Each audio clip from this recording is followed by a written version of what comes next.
Hello, ladies and gentlemen, and welcome to Voices in My Head episode. Which episode is this, there, Bertold?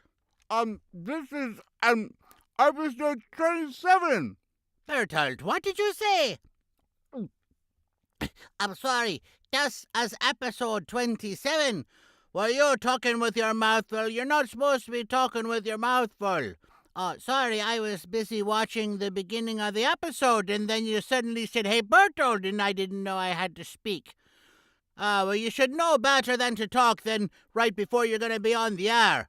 Oh, I didn't know. Well, anyway, this is an episode that we actually found this in a box, believe it or not. It's from APAC 2016, which was just a couple of months ago, but somehow it ended up in a box. And it's with Gary Furlong, of all people. He's from the homeland. Homeland? You mean like, Germany? No, our homeland, you moron. Oh, I'm sorry.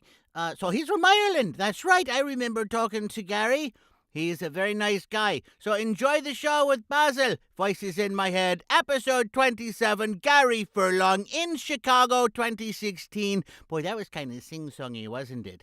Yeah, roll the show. Well, ladies and gentlemen, as you can see, I have Gary Furlong here in Chicago. We're at APAC, just finished APAC actually, and we're getting ready to go to the Naughties later tonight, which is not as naughty as you may think. It's just the not Naughties, as in we're the losers. We didn't get nominated for anything. So we're going to sit around, have a party, and wait for the cool kids to come and join us about midnight or whenever they get done. But in the meantime, Feely and the boys wanted to meet Gary, as he comes from. Where exactly are you from, Gary? I'm from Ireland, in Wexford. Wexford, Ireland. Now, what part of the island is that? So it's in the very southeast. So if you imagine, sometimes people say Ireland's shaped like a teddy bear, in which case Wexford is Ireland's bottom. Ah. So it's just like Dublin's here, and Wexford's right down here. Got it. So you're the teddy bear's bottom. Mm-hmm. Well, that... Oh, train.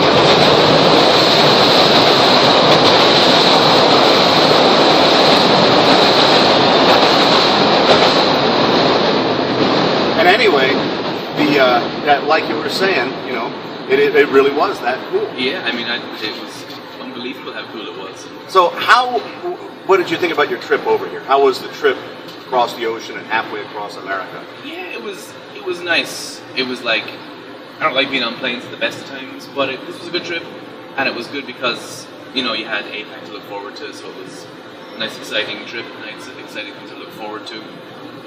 Coming here was a mix of everything, right? Because it's my first APAC.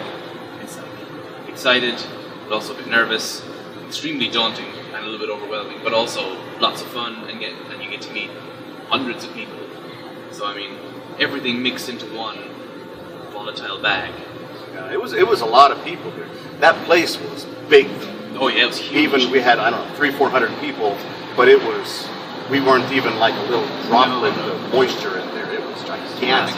I don't think I've ever been in a building that large before. Me neither.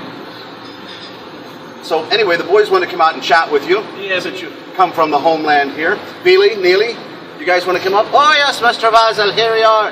And, you got us a beer. Thank you very much. So, what you guys got to ask for Mr. Furlong here?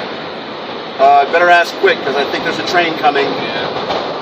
Oh, train!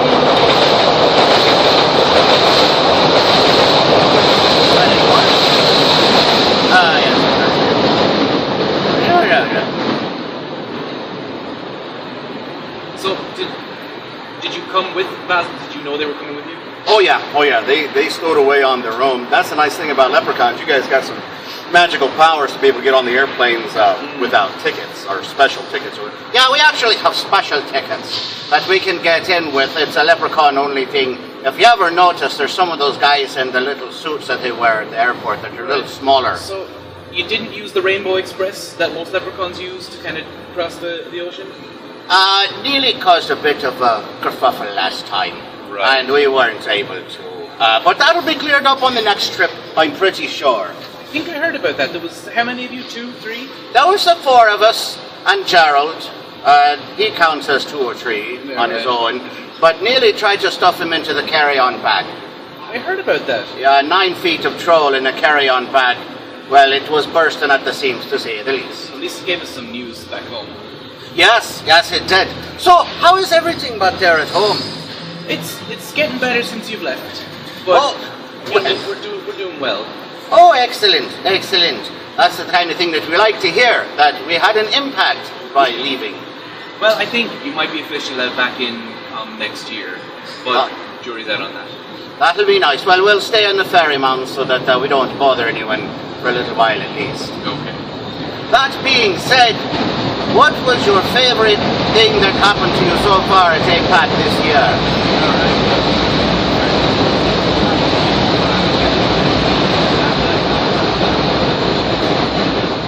I think that was definitely the best thing that happened to me at APAC. Really, and so intricate and complicated, I don't think I could say it again. Wow, that was pretty amazing. Well, that was pretty amazing. And the police let you get away with it? They were cool about it. I mean, they didn't want to. They said they should book me or whatever, but you know, I tried to put the old Irish charm on them. Oh, that works out pretty good. A lot of them are brothers of ours around here too. That's the angle I went for. There you go. You got to hit the family ties. But let me see, another thing that happened at APAC might come in a close second. I liked putting faces to the people I've met on Facebook, if you know what I mean. So it was nice to meet people that I had only just seen them text stuff up, and it was nice to put voices to their text and to put faces to their Facebook profiles. That was probably one of the best. And just getting to meet so many people in different parts of the industry, you know, like there's publishers, there's narrators, I think there was even a few authors. So I enjoyed that about APAC a lot. Yeah, that was pretty cool. A lot of the people, and being able to meet some of the various publishers that either wanting to work for, or in my case, I have worked for some of them, and being able to put a face to the name on an email. That's always a fun thing to do. Definitely, yeah. So, what about you, Gerald? Do you have anything you'd like to say? Well, let me think about that for a moment. I know we'll get back with you. I don't like to do things on the spur of the moment, you know. Okay, Gerald. So in that case, Mealy, Bertold, you guys have anything you want to add to what your brother's been saying? Well, let me see here. Now, what's the best food you've eaten so far here in Chicago? Because we've found some really delicious stuff. I just had deep dish pizza today for the first time, and that was really nice. You know, a friend of ours, Mr. Dick Hill, he said it's not really pizza at all. It's more like a casserole in a dough shell. It may be, but I'm okay with it. It is. We had one last night with Basil, and my goodness, that's a lot for the 5 of us to have all at once. And we ate it all, though. You managed it? Did well? Oh, yeah, that and polished off half a bottle of, well, you know, other stuff. Good stuff. But it all mixed well together in the stomach and made for a very strong day for us this morning to sleep late on, that is. Do you find you miss mashed potatoes, it being here in Chicago? Well, to some degree, you know, in Alaska they have a lot of really good potatoes. But, yeah, so far we've only eaten the things that the local people said to eat, which was basically hot dogs and pizza. Probably clever. Yeah. I'm leery of eating certain things that are made in different places, in different ways, especially if they might have bugs in them or something. Especially. But it's good protein, so you should always try it. Gerald eats bugs all the time. Lots of, but you don't know how many bugs it takes to feed a 300-pound troll. You can imagine it's a lot. It's a lot. He sprinkles them on his goose. That's probably why you had to leave Ireland, was it? You were endangering the species of insect. Once Gerald joined us, yes, that was part of the thing. But, you know, we all got better now, and the authorities aren't after us as much anymore.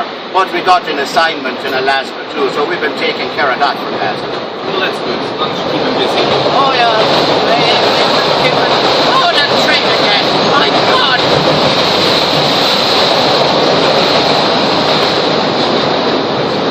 I don't know how people in this city sleep. There's apartments right across the street from us here. The trains are almost musical. I don't know if you've noticed, but they go past and they're like... There's just tons of different sounds that come out of these trains, which I've never experienced before. I haven't heard that particular sound in the train before. Maybe it's just someone messing with me. Could be. We heard bells earlier. We were walking down the street and and we were over at the Millennium Park. Have you seen the great big bean out there? No, I haven't. I haven't done anything sightseeing-y, which I really should have done. Well, this was the first time we did it with Basil. On the way over here, we took the bus, and we forgot to get off at the right stop, so we just followed it to the end.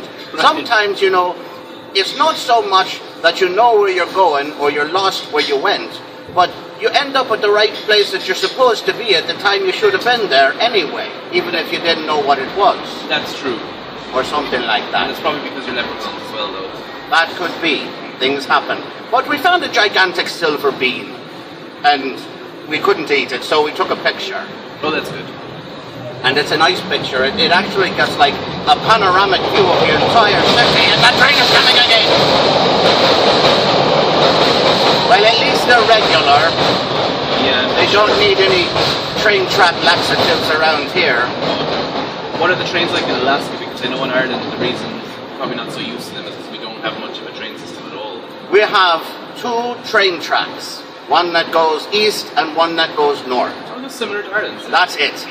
And they're passenger trains, but it's mostly tourists, and then they only run like once a week in the winter. Right. But the nice thing, they have what is called, what, Basil, you tell him about it.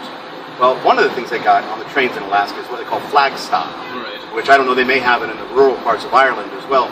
But basically you tie a flag next to the track Right. and walk about half a mile of the direction you're trying to go. And when the train comes, they see the flag and they stop. And then you can get on in the middle of nowhere. And so that way hikers and people that live out in the bush, they can... Never heard of that, but that's a nice system to have. That system runs all summer. It doesn't run in the winters because Yeah. you'd freeze to death before the next train comes. Plus the snow's like 30 feet deep in the mountains and no one would find you and that stuff. So anyway, boys, what are you guys' plans for tonight? Oh, we're going to the Naughties with you. Excellent. Oh yeah, Basil, that's something that I would like to comment on. These parties that these audiobook peoples are having are very, very noisy.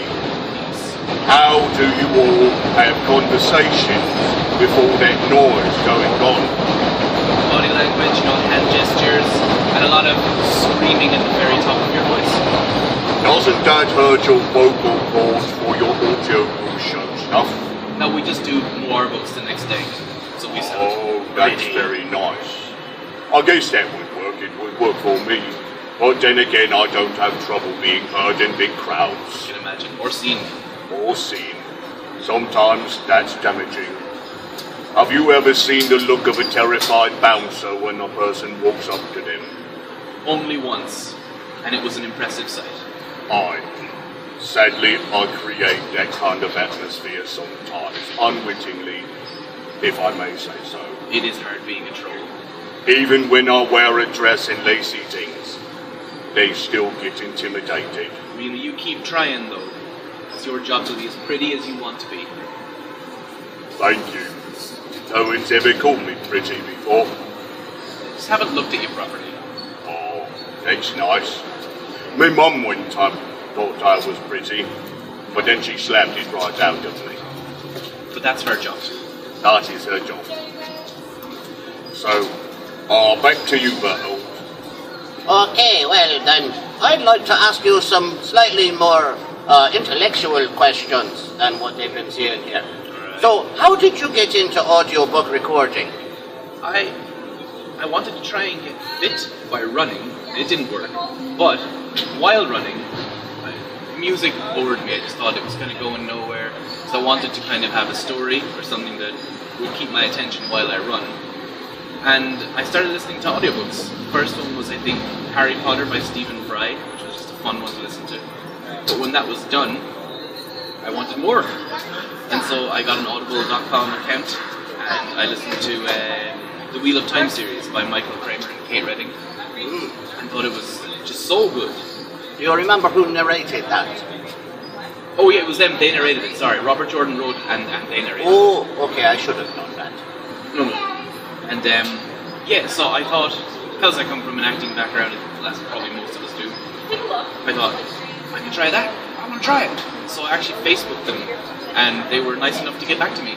And Well, that's very nice of Yeah, them. it was lovely. And they introduced me to Sean Pratt, who I then contacted, and I've been taking classes with him ever since. And then shortly after contacting Sean, set up an ACX profile and have been trudging along trying to do as many books as I can. Well, that's good. What do you like most about Sean Frost's training? Because we know him quite well.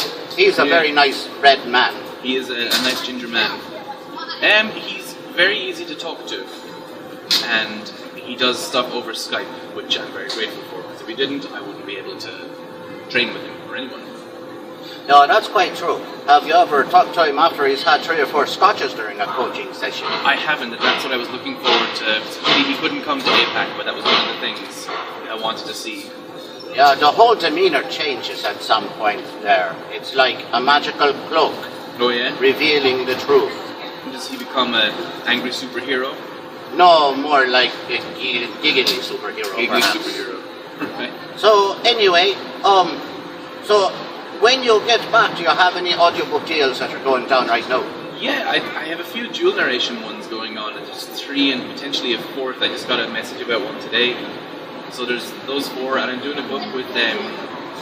To listen to a book with Stephen J. Cohen. Oh, he's a nice guy. We talked to him just last week. Well, I saw him actually, and then he posted up on Facebook about needing a male narrator, and I sent my audition in, and thankfully the author picked me. Oh, Trey!